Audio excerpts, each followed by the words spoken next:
Hi everybody. Today I'm going to be making some homemade dog food and canning it, so stay tuned.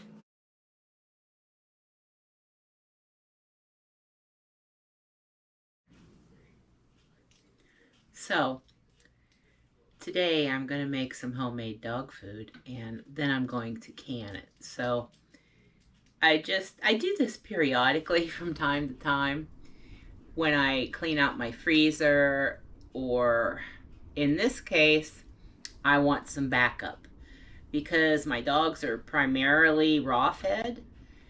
But with the way things are going in our economy and a little bit of shortages here and there, and I'm concerned, so I'm trying to stock up as much as I can, and I'm making this batch today because of that. So whatever your reason is for wanting to make sure you have enough to feed your fur kids, um, this might help you. So I hope that's the case. And we'll get started. I'll show you a little bit here. What's going on is I have my stuff right here on the stove. This is a giant pot of broth that I made yesterday. In this pot right here, I have 4 cups of pumpkin puree, homemade. And then I have some white rice and split peas that I cooked up also yesterday. It's cooked. The pumpkin puree is not cooked yet, and then over here I have all the chicken that I took off of the chicken when I made this big pot of broth. So there's all that chicken meat, and then I have also, let's see, right here, some chicken hearts. I have 2 packs of these. And I found a really good sale on green beans, some canned green beans. I have 6 cans of those. And I also have some frozen blueberries that I'm going to throw in there along with it too. So I will get all this stuff combined up in a pot, and I'll be back with you then to show you where we go from there. Okay, so I'm going to mix this back up. No, Emmy, get down from there. As you can see, she likes to help me. And she's kind of stubborn. Come here, baby. Get down. Get down. I'm having a heck of a time with her, trying to keep her off the counters. I have tried numerous things, but she's a very hard-headed little girl. Okay. All right. Now I'm going to have to get some broth and just throw a little bit of broth in here. Oh, I forgot my blueberries. Let me go get the blueberries and mix those in. Okay, so I got the blueberries in there now, and I also added 4 cups of the broth that I have over on the stove, just to loosen it up a little bit because it was pretty dense. And so I just want to make sure I get this all mixed up as well as I can. As you can see here, some of the rice is still in clumps. So I'm going to try to break that up a bit and make sure I get the pumpkin all mixed in. I don't want to have too much of just one thing in any one jar. But anyway, you get the idea. So I'll come back with you when I'm ready to get this all jarred up and get it into the canner. And we'll go from there.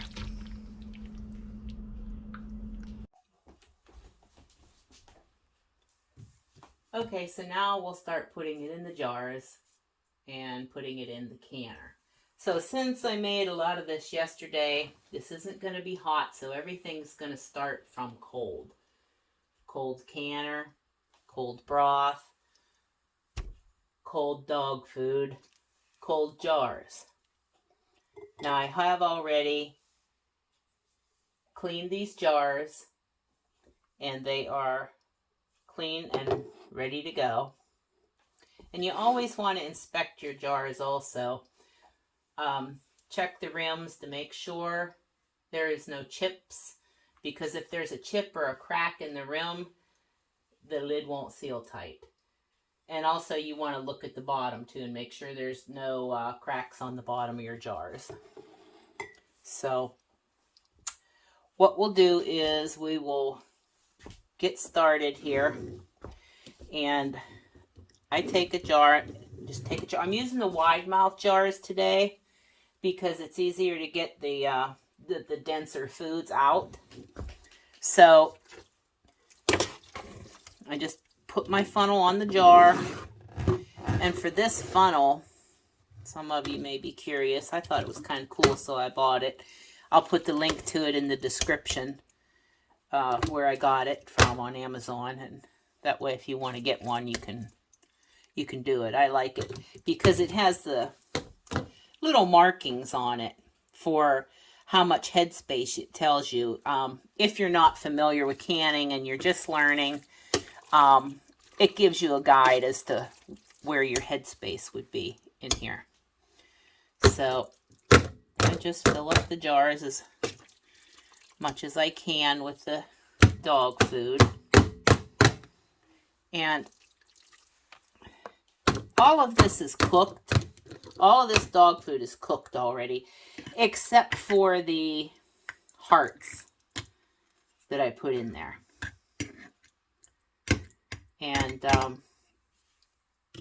And they will cook as I process it in the can. So once I get the food inside the jar, then I take some broth and I just put some broth in it. A little bit of broth. And then always take a knife or your debubbler that you get with your canning kit. And you want to go around the jar on the inside and just poke down. It's to get all the air out so you don't have air bubbles in here. And that will cut down on your seepage when you're canning. That's good. All right. And that's what you do. And then once you have that done, I'm going to fast forward through this because I work slow, so I'm not going to make you watch me do each and every jar. But I have a little bit of white vinegar here in this cup. Once you get your jars filled, you want to dip it in the vinegar and then just wipe the rim of your jar. And make sure it's nice and clean.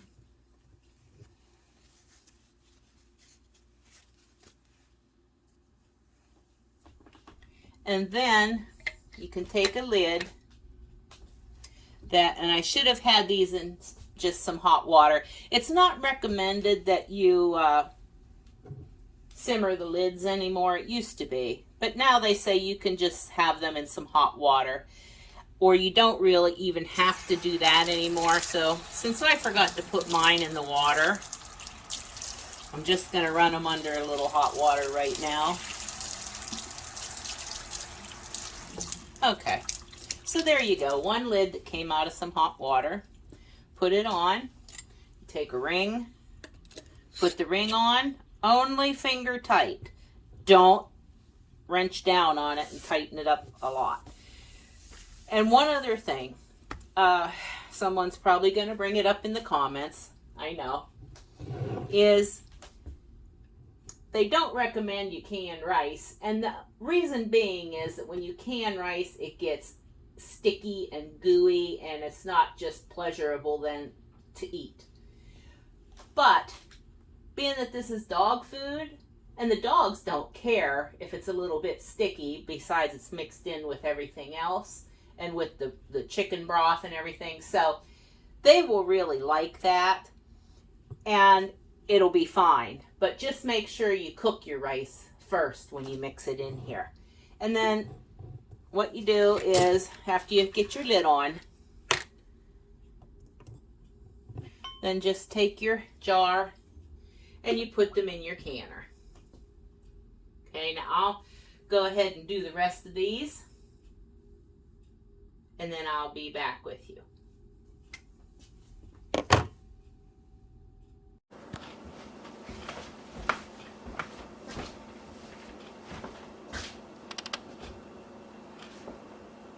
Okay, so I have the last jar here going into the canner.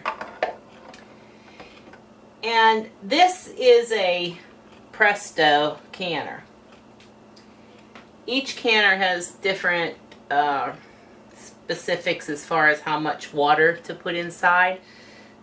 With this particular canner, I put 3 quarts of water. There's a little mark on the inside, you can see, but it tells you to put 3 quarts in. So I have 3 quarts of water in there. I have my jars in, and also I have about a few tablespoons of vinegar left over, and I'm going to pour it in here with the water in the canner, and that keeps your jars from clouding up. So always remember to put a little vinegar in your water.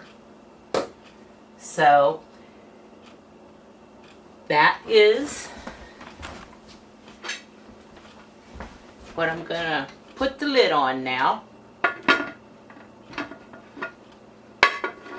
Okay.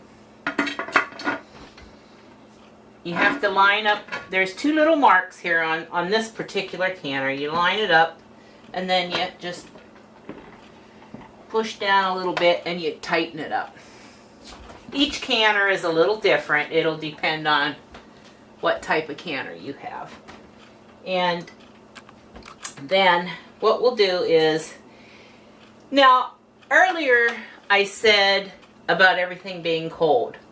A lot of the canning videos you see, they're going to tell you to start with hot jars and hot product and a hot canner. The reason I did with cold, you can go cold or hot, but it has to be either or. You can't mix it.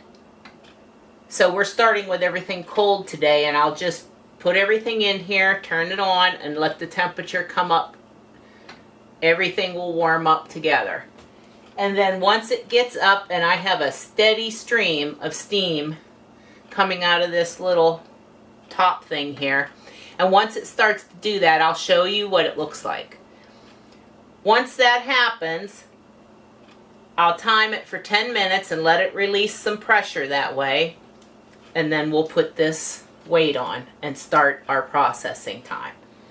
So I will be back with you when I start to see the steam, so you can see what it looks like.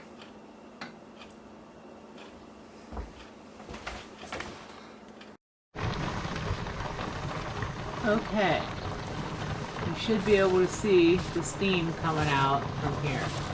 There's a steady stream coming there. And it's very hot. Yeah, you don't want to hold your hand there for too long. Anyway, once you see that, then set your timer for 10 minutes. And let it vent for 10 minutes, and then we'll put the weight on.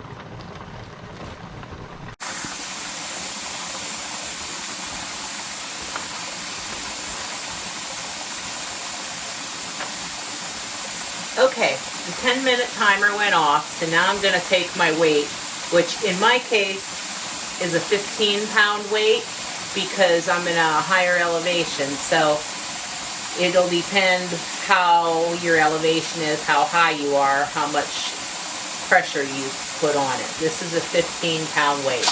So I will put that on, and when this starts rocking, that tells me then I could start timing my pot. So I'll come back and show you what it looks like once this starts rocking. It takes a few minutes. That means that it's up to the pressure that it's supposed to be, and then you can set your timer for your processing time.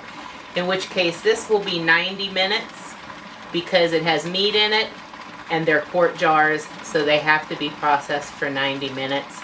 I'll come back when this is rocking and I'll show you what that looks like, and then we'll go from there.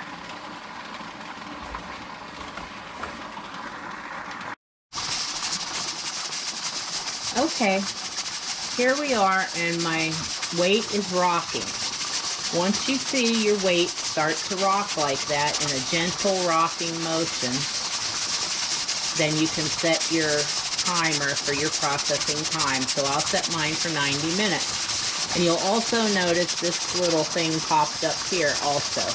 That's an indicator that the pressure is up. So when you have that and the gentle rocking, you can set your timer for 90 minutes if you have quart jars in here. If you use pints or half pints, it would be 75. So I will be back once it's time to take them out of the canner.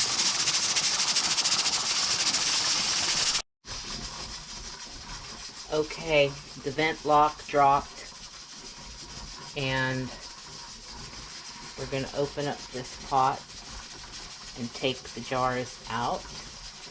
So be very careful always, even though that there's no pressure left, it's very hot. So when you open it, in fact, I'm going to use my oven mitts, because there's a lot of hot steam that will come up still when you open this. And always open it away from you, like this. You can see that steam coming out, probably. Uh-oh. One of my jars popped open. Well, I guess that's not so good, is it? Okay. I thought I heard something popping when I took it off of the burner. I guess I didn't have this lid on tight enough, maybe. Not sure. What a mess. Well, we'll have to throw that one away. Oh, yeah, I have quite a little bit of a mess here. So I'm going to take these out, the ones that were not affected by that. And when you lift them up out, make sure you lift them straight up. Don't tilt them. And sit them on a towel, either on your counter or somewhere there is no draft, and leave them there at least 12 hours. I usually leave mine overnight until the next day. So just put them somewhere where they won't be disturbed until then. Okay. Yeah, I didn't have that one lid on tight enough. I thought when I put them in there, I thought there was one that I didn't tighten up enough. And I guess I was right, because the jar didn't break, it's just the lid popped off. So, alright, I'm going to clean these up and wipe these off before I take them out and sit them out there. So, oh well, what a mess. So anyway, well, I guess it's nice that you can see this, because you see what happens. Things don't always go the right way. And this was me. This was an operator error here. So that's why it's really important to make sure you do things the right way. And I always try to, but I kind of messed this one up. So, but we have 6 good jars. Now I will have to throw this away. The one that opened, I'll throw this away. The rest of them will be okay, because their lids are on. So I'll just take this over here, and I'll let it sit over there until it cools. Well, good morning, everyone. It's the next morning, and this is my dog food. You can see I have the quart jars in the back, and then I got 2, 4, 6, 8 pints also that I canned in another batch after the first batch. So it came out, the second batch came out very well, you can see that the stuff settles down and there's a little bit more space at the top of the jar after you process it. And that's normal. Now, as far as my big jars, I started with 7, and you saw the one that I took out and threw away because the lid came off. So I ended up back here with 4 left that I'll put on the storage shelf. And the other 2, my dogs ate for breakfast this morning. Simply because being busy yesterday with all this canning, I just simply forgot to take some meat out of the freezer for them. And so they got to have some of this for breakfast this morning. And they loved it. They were very, very happy. So thank you guys for watching. And I just wanted to say that I know there are some of you watching that are way more experienced canners than I am. I am in no way an expert at this. Far from it. I just show what I do and how I do it in hopes that it will help someone else who maybe never has done this before, and I try to give the correct advice. So I hope you all enjoyed it. I hope you have a wonderful, blessed Sunday, and I will see you next time. Thanks so much for watching.